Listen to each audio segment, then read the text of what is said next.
I'm the ForceCom recruiting sergeant major for the SFAB. I also work retention as a command career counselor. The SFAB, in my opinion, I've been working in retention now for 14 years, and we sell you different options, we sell you different assignments, we even give you bonuses sometimes. But this right here, this opportunity that the Army is giving us, giving you, is one of the best I've ever seen. You know, we sell the old guard in DC, we sell SOAR, we sell Special Forces, we sell a lot of things. But this opportunity right here, from the ground up, your fingerprints will be on this organization for years to come. And this will be around for, they're saying, 50+ years. So this is a once in a generation assignment for you, because these assignments don't build like this. The last one we built like this probably was, you know, Special Forces nearly 100 years ago. That's all it was. And we have brigades standing up every now and then, but an actual unit with a mission set like this is phenomenal. So again, Sergeant Major Quick, with me today is Sergeant Major Alam, the ForceCom Operations Sergeant Major. We have Mr. Jack Brooks. He's the HRC account manager for the SFAB. So when you submit your packets, they'll go to him.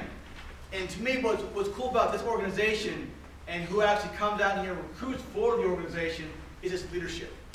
So with us today is CSM Jeffrey. He'll be the 1st Battalion, 2nd SFAB CSM. I'm not sure any other unit that sends their leadership out there to recruit their own people. CSM Jeffrey, he actually volunteered for the SFAB too from here. So what he wants to do right now is try to take the quality NCOs he knows that are here in 1AD with him to Fort Bragg. So who's with him? Who's with him? All right, so today we're going to talk about what's about the SFAB, what it's all about, the volunteer process, what the SFAB can do for you, and especially what you can do for the SFAB, right? Again, it's an opportunity. And who's a leader here? Who wants to join the SFAB? That's okay. If you don't want to join the SFAB, that's okay. You're a leader now. Leader development brief. Take the information, spread it around. All right? Who here hasn't deployed yet? Who here, by show of hands, does other people's jobs? So, the good thing about the SFAB, 2 things. You're going to come here and do your job. All right? You do your job. No one else's. They're going to empower you to do your job because on a team level, you're the SME. So when you ask a question, you advise your command teams, it's your voice you're going to hear. You're the SME. The other thing about the SFAB is you will deploy. You'll do your job, you'll deploy, and you'll be empowered. All right, so with that being said, ask your questions throughout. We have no problem. Hand up whatever you got to do. We're going to start off by introducing Mr. Jack Brooks. He'll go over the actual concept of the organization, and we'll get rolling, all right? Hang tight. Well, thanks, Sergeant. Hey, good morning, everyone. How are y'all doing today? Hey, so administrative note real quick before we get started. So everybody should have one of these. If you don't, let us know at the end. Okay, we'll pass these around. So all this is an information for us, for purposes to track our personnel, those that are interested, those that want to volunteer, and then those that just aren't interested in the organization at all. So we ask that you fill those out. You can leave them in place or put them up here at the end of the table following our brief this morning, okay? Let's talk about the SFAB. Okay, so what is the SFAB? Okay, it's the Security Forces Assistance Brigade. It is not a new mission to the Army. We've been doing it for over 100 years. It goes back to the days of Korea, Vietnam, and most recently in Iraq and Afghanistan. Okay, this organization, there's going to be 6 of them. 6 brigades throughout the Army, one of which will be a National Guard variant. Very small compared to a normal brigade. Normal brigade's about 3,200 soldiers in strength. The SFABs are about 816 right now. Okay, so very small. These teams are designed to train, advise, assist, enable, and accompany host nation military forces in infantry tactics, armor tactics, cav tactics, okay, engineer tactics, and BSB tactics. This organization is not designed to take over the mission of Special Operations Forces. Where they merge, okay, where some things cross over, is that soft forces do a little bit of advising as well. The SFAB's primary role is advising. Check. Within the MOSs contained within the SFAB, and we'll go through those in depth, understand that when you go in, let's say you go in as a 68 whiskey, you're coming out as a 68 whiskey. You go back to the conventional army doing 68 whiskey stuff. Only you're a better trained, more competent, more capable soldier for your CMS. Cool? Any questions about what it is designed to do? Okay? Small teams. About 12 people per team is how they're focused, okay, and how they're employed. The Chief of Staff of the Army, General Milley, and Command Sergeant Major of the Army, Sergeant Major Daly. This is the #1 priority for the Army. It is above Korea. It is above deploying units. It is above rotational units. This is the #1 priority for the Army. There is nothing out there right now that has more of a priority than the SFABs. Everybody good with that? All right, moving right on along.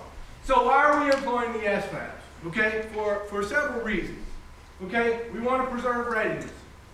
So currently, BCTs have been doing a lot of the advisor work. Okay, and the BCTs have been spread thin while we've been a nation of war for over 17 years, right?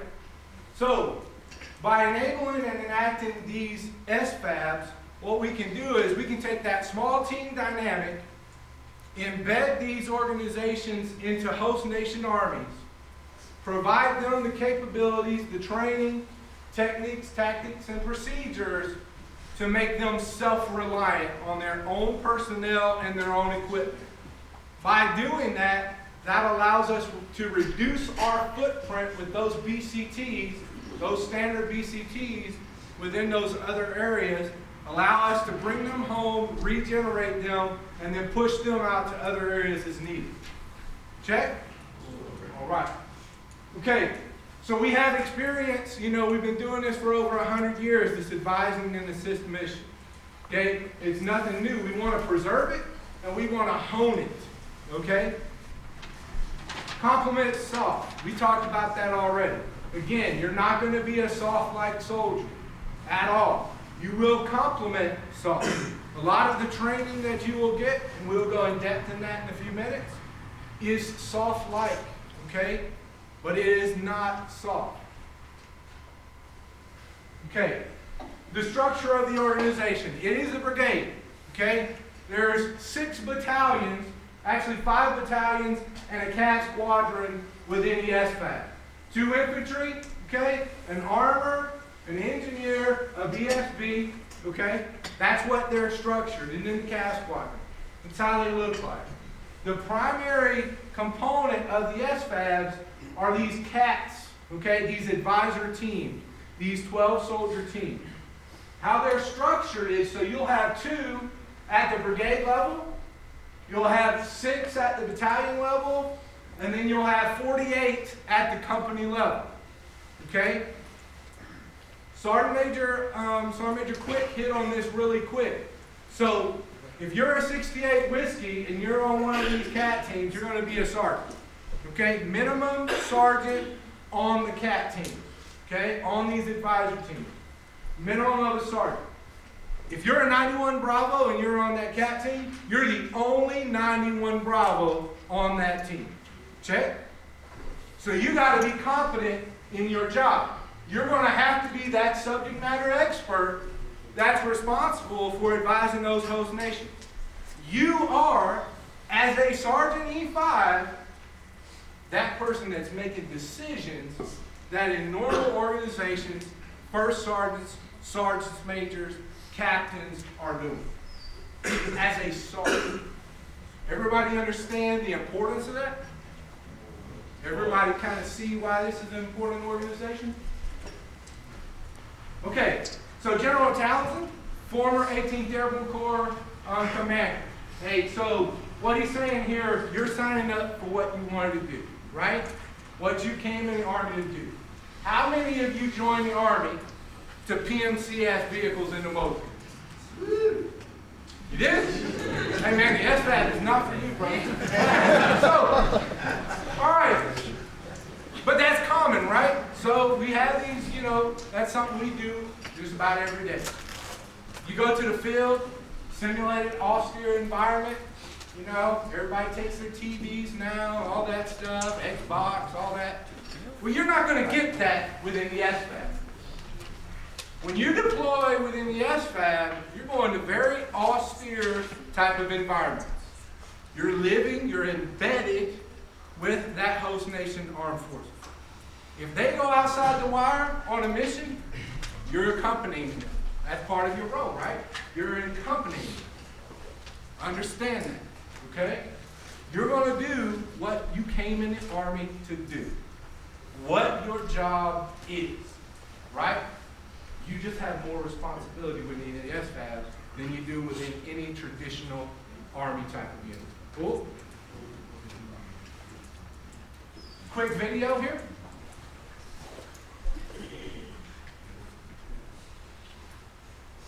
A soldier who volunteers to serve in the SFAB is going to get the very best training that we have available to prepare them to perform as a combat advisor anywhere in the world. They're going to have incredible self and job satisfaction of operating on a small team, empowered with immense responsibility well above their pay grade to be able to train, advise, assist, accompany, and enable host nation security forces in the conduct of their mission across the world. Another quick video to talk about the training within the organization.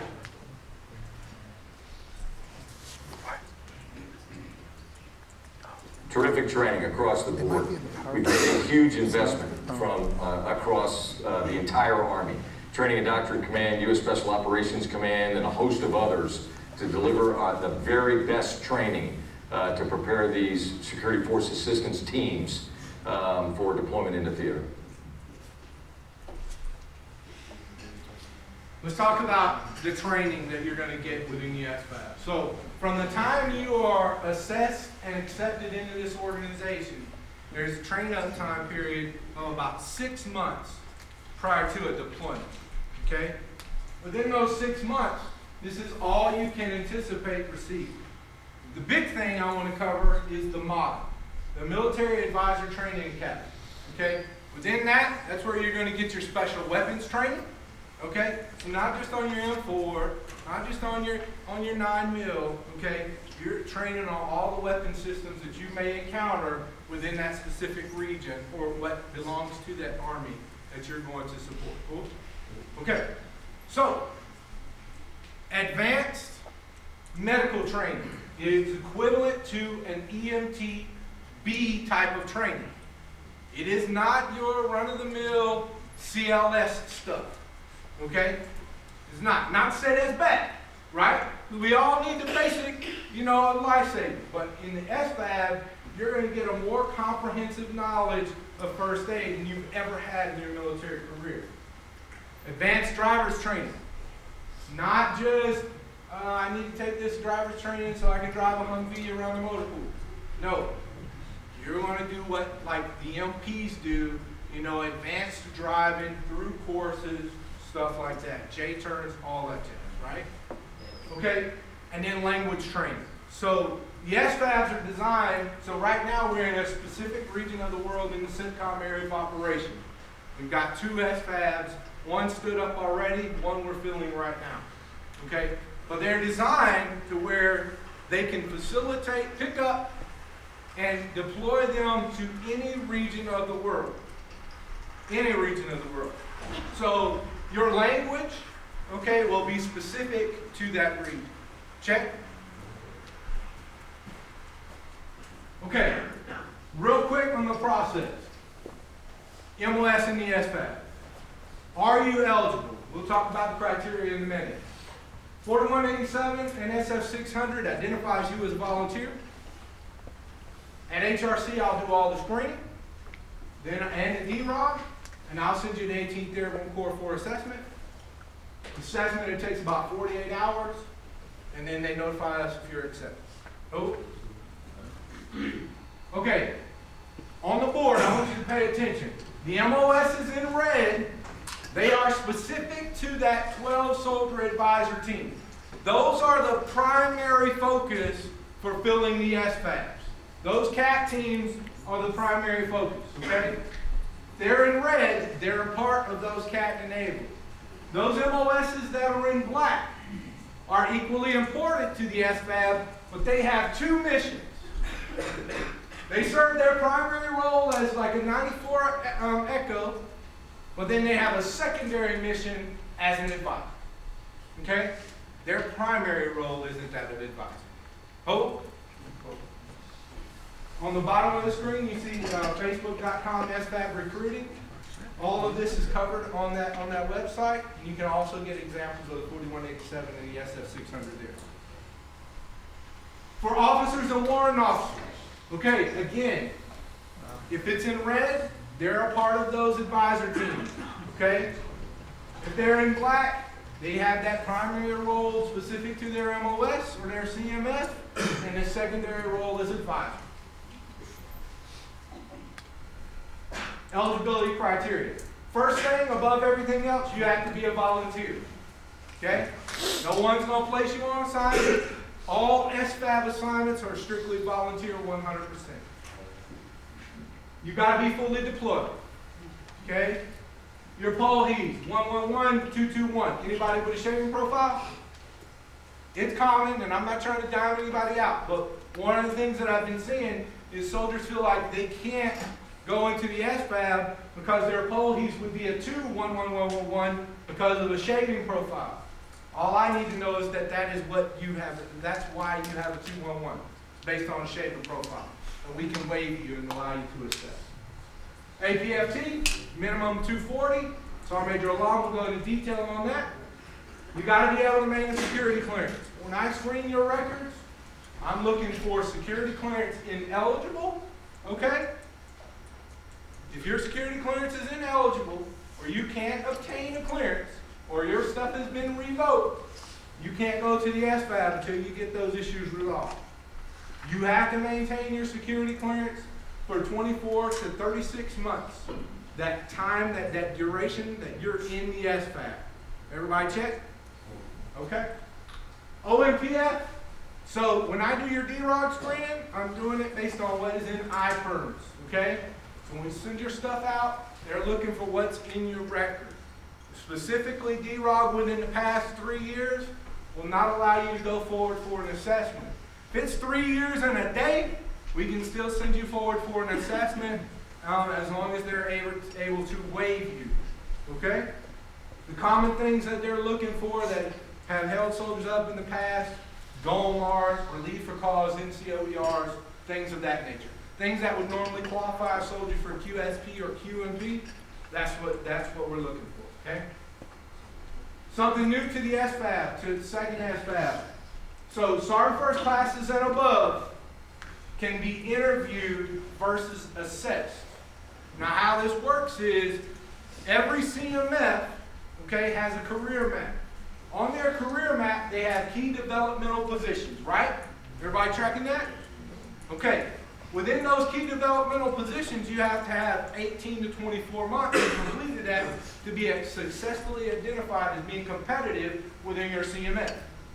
So if you're a Sergeant First Class or above and willing to volunteer for the SFAB, and you have met those KD requirements, we will interview you. Okay? How that works, I send out your SRB or ERB with a DA photo, okay, to the brigade command sergeant major. He then pushes out that roster to his battalion's sergeants majors, and they will conduct a phone interview with you, and then let me know if they want you in the organization. That's only for those that have met the KD requirements within their CMF. Oh, everyone else has to be assessed. Specialist promotable and above. Specialist promotable and above is specific to the CANDAC, those advisors, those enablers, those skill level 20s on those teams. We have other skill level 10 positions though, if you want to volunteer for the SFAB. Cool. The process, 4187. So we showed you where you can get it, the SFAB recruiting, where you can get the template for the 4187 and the SF600. The 4187 lists all the minimum requirements on it for you. On the bottom left, it is required to be signed by your battalion commander or equivalent. If your battalion commander is out, your XO or another commander is serving, on assumption of command orders in his absence, you have that person sign, send a copy of the assumption of command orders along with your packet. The SF600, it is a chronological record of your medical history. You'll sit down with your primary care manager, you'll go line by line through your medical records and answer those questions. At the end, they're going to sign or stamp and circle yes or no that you are deployable to the CENTCOM area of operations. It's that easy. Once you've got both of those documents complete, you're going to scan them to this email address up here. That's where I will get it and take immediate action upon it. Okay? Within 24 hours of receipt of your 4187 and SF600, I will have already done the initial preliminary screening and have everything back on your DROG. And then you're ready to go to the 18th Airborne Corps for assessment. Questions? Comments? Everybody track. If you have no further questions for me, I'll turn it over to Sergeant Major Long. Happy Tuesday morning. Okay. So, who in here has been to SEER school? Nobody? Because I'm going to tell you that this assessment is just like that. Okay, y'all are rough or whatever. It's not like SEER school. It's too easy. It's not hard. It's not a hard process, but it's very, very important, and it's a very important process. Okay, because just like Mr. Brooks had mentioned earlier, and Sergeant Major Quick also mentioned, if you're one-of-one on a CAT team, we've got to do an assessment process to make sure that you're the type of person that's going to do well in this kind of organization, that you're responsible, that you're knowledgeable in your career field, because you'll be one-of-one. All right. So what's going to happen is once your 4187 comes down to us from HRC is fully that you're fully qualified, the team at 18th Airborne Corps is going to reach out to you to schedule you for an assessment. So it's important that by the time that you submit your 4187, that you're monitoring email, because usually they get you cleared in about a week, and then 18th Airborne Corps have a date for you in about a week. So usually within 2 weeks of you submitting an approved form, your approved documents will get you in a class. We'll notify you. It's going to show up in ATAR's registration, so it's very important that you track in your date and that you're good to go with your date, because when you don't show up to assessment, it's very similar as not showing up to a PME, all right? Your chain of command is going to have to answer for why you weren't there. So anything comes up that's going to keep you from showing up to the assessment that you're scheduled for, you need to let me know or reach out to anybody on the 18th Airborne Corps coordination team and let us know, okay? So you show up, day 0, that's your travel day. You're going to come in, sign in, you'll do a TA-50 layout, make sure you have everything for the ruck march or the foot march, and then get your instructions. They'll give you billets for the next couple of days, and you'll be good to go. The assessment for SFAB 2 is taking place on Fort Bragg at the Aerosol School. So that's where you'll go, and all those instructions will be in your DTS notification. 18th Airborne Corps funds the TDY, so you don't have any issues with, needing a funding source. It's already built in the system. It's going to be in your instructions. So day 1, you're going to start off right out the gate, APFT height and weight. The requirement is 240, 70 points in each event, so make sure that, you can achieve that because it's pretty strict. And the pull-ups is not incorporated into the APFT score, that you want to make sure that, you've got some upper body strength going on there. It's not hard.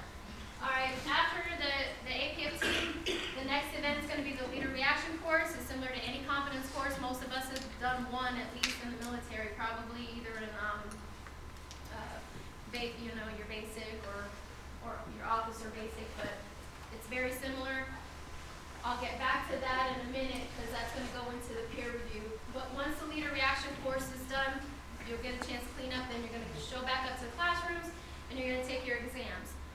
The exams are not hard if you've just been paying a little bit of attention throughout your career what you've been doing, okay? There are 2 exams, 150 question MOS proficiency exam relevant to your pay grade, or skill level rather, and then another 50 question exam on your tactical knowledge. So this is basic, you know, war task, battle drills, individual drills, stuff like that. All right? Once you're done with those 2 exams, you're going to do an ethical dilemma essay. There's going to be an ethical essay that you're going to read, and then you're going to do a response to it. And you're going to just write out a couple paragraphs about response and how you would deal with this dilemma. Okay? After that, you're going to do an interview, or you're going to do your peer assessment. So the peer assessment goes back to that leader reaction course, basically how you interacted with the team that you were put on. We run 50-person classes, so you get broken down to in about 2 or 3 groups, and you run through the leader reaction course as a group. So that peer evaluation, obviously I don't know you very well in a morning, but I'm going to make some responses about how you interacted in group, how you took instructions, how you took charge, didn't take charge, you know, just general stuff. Okay? So first impressions, you know, we always know that they matter, all right? True or not true. All right, then after that, you're going to do an interview with an SME for your career management field. So for officers, it's usually going to be a major or above, and enlisted, you'll do an interview with an E7 or above in your MOS or CMF. And basically the point of that is to get after some of your answers. If you got some stuff wrong on the written exam, they kind of talk to you, because sometimes we don't take tests well, right? So maybe you answered a question wrong, but we spoke, and I'm like, okay, well, Special Beret, she knows what she's talking about. She shouldn't have got that wrong. It was just a test bolo. Got it, all right? So that's going to complete day 1. Too easy?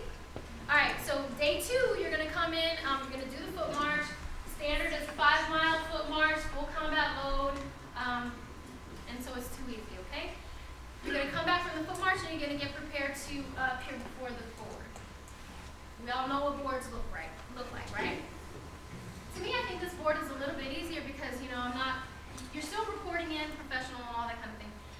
But it's not like, you know, Sergeant Major, the answer to your question is da-da-da-da-da, Sergeant Major, and moving to the next question. It's more of a conversation, because what's going to happen is that board is comprised of leadership from the unit. So at a minimum, it's a battalion command team, commander and command sergeant major, and other senior NCOs and officers from the unit. And they're going to have a conversation with you about the things that occurred from day 1, and also maybe, you know, the foot march.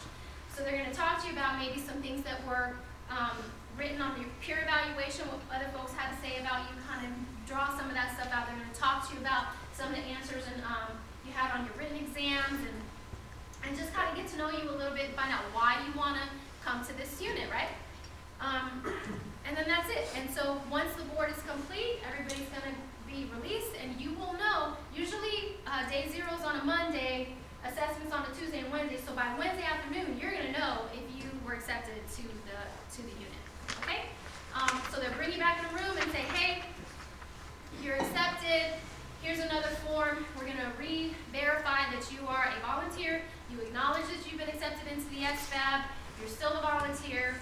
And then also that you're going to PCS inside. I never know if I want to say outside or inside, but you don't get a 120-day notification, do they? So I guess it would be inside, right? So inside of 120 days, usually and the longer you wait to volunteer, you know, the shorter that window is going to get. So it's important that you, if you're interested in this, that you do it sooner than later, okay?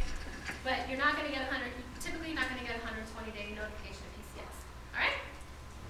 Any question about the assessment before I move to incentives? Okay. So there are some incentives with this assignment. You get a whopping $5,000 signing bonus when you graduate the motto. Okay. So you're gonna get your assignment and everything. So you're gonna do the assessment. You're gonna get placed on orders, and you may go to the MATA before you actually PCS, depending on when the next one is. So upon graduation or completion of the MATA, they'll process the paperwork for your SQI and your $5,000, okay? $5,000 better than no dollars?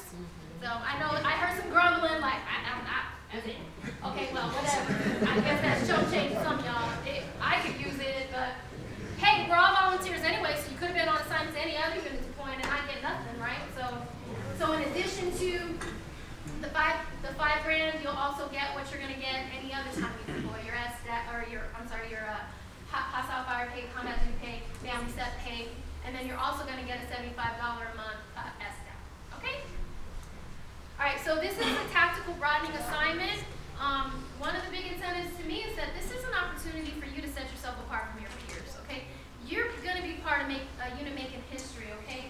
So it's just like, you know, you're looking for opportunities to set yourself apart, looking for promotion opportunities. Hey, that's part of being a professional, right? It doesn't mean we're out trying to take care of ourselves, because those people kind of stand out. You can kind of pick those out in the crowd, right? Whatever. They normally don't do great.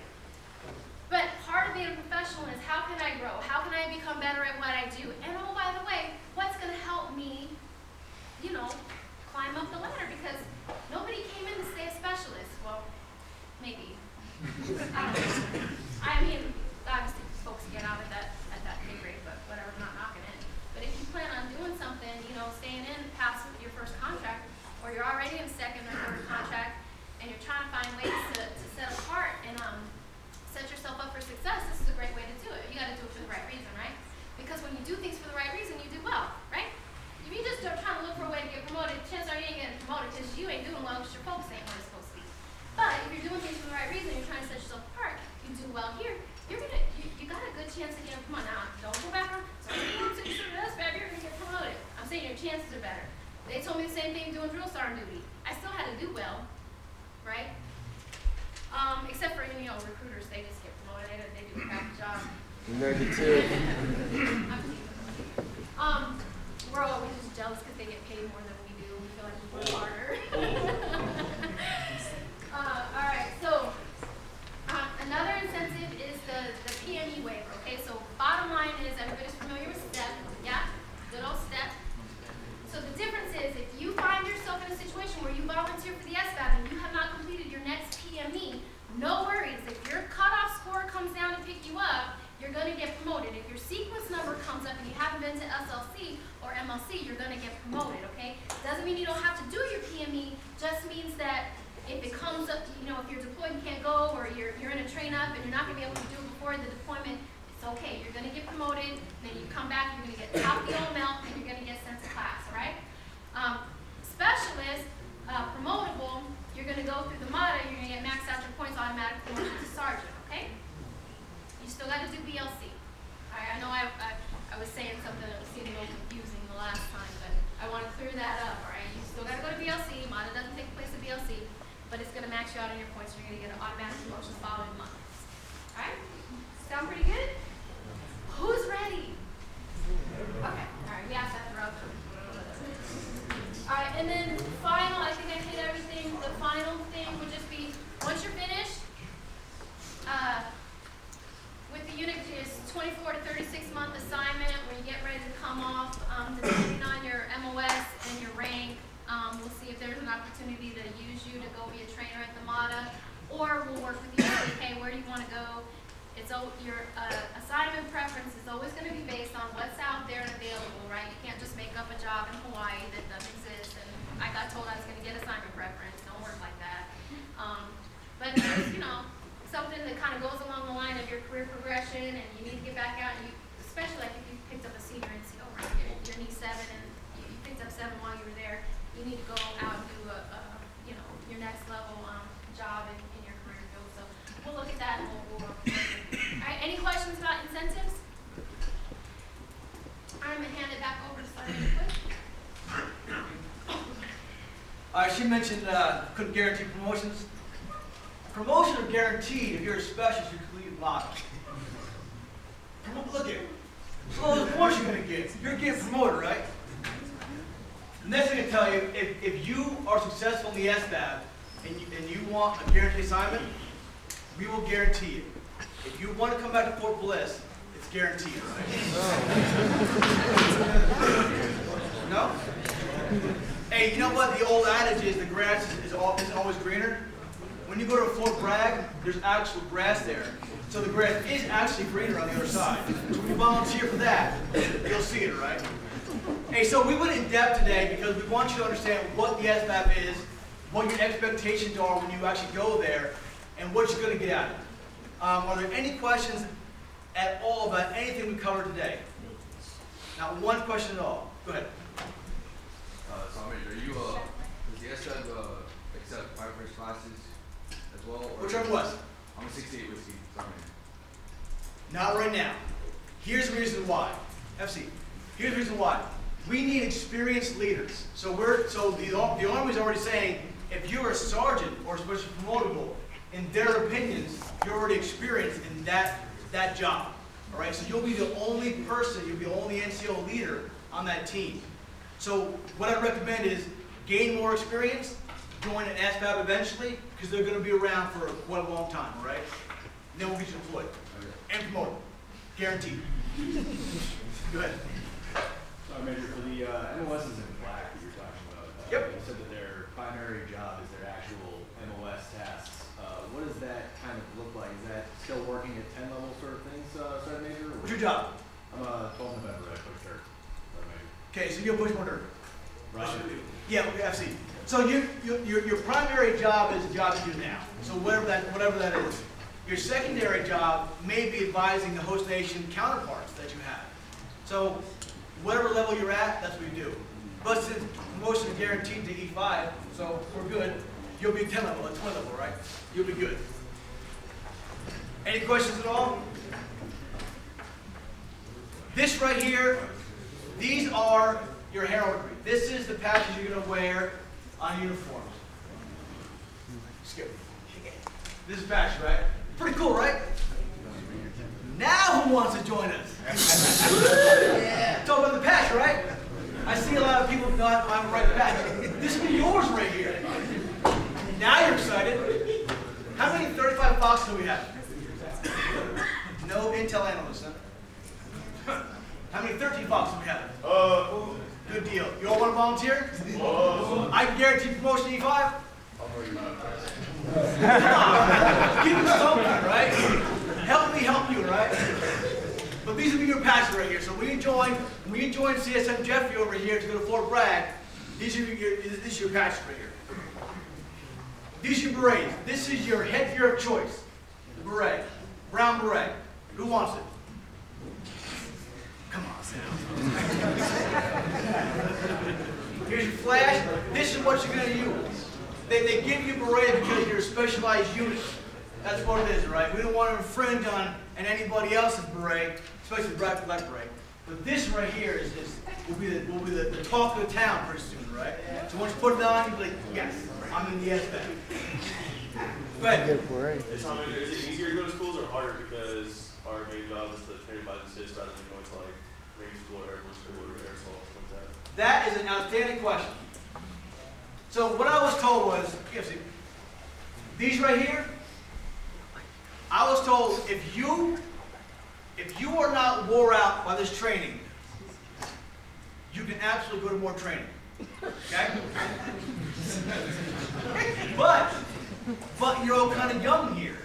See, I'm kind of old. I couldn't do this. This would be my only job here. I couldn't do more training. So if you want to go to air assault, airborne, jump master, MRT, whatever you want to go to, this is right here is your primary focus. Once that's done, if you have more energy, more time, by all means, get every school you want to do. Pathfinder, we got you. All right?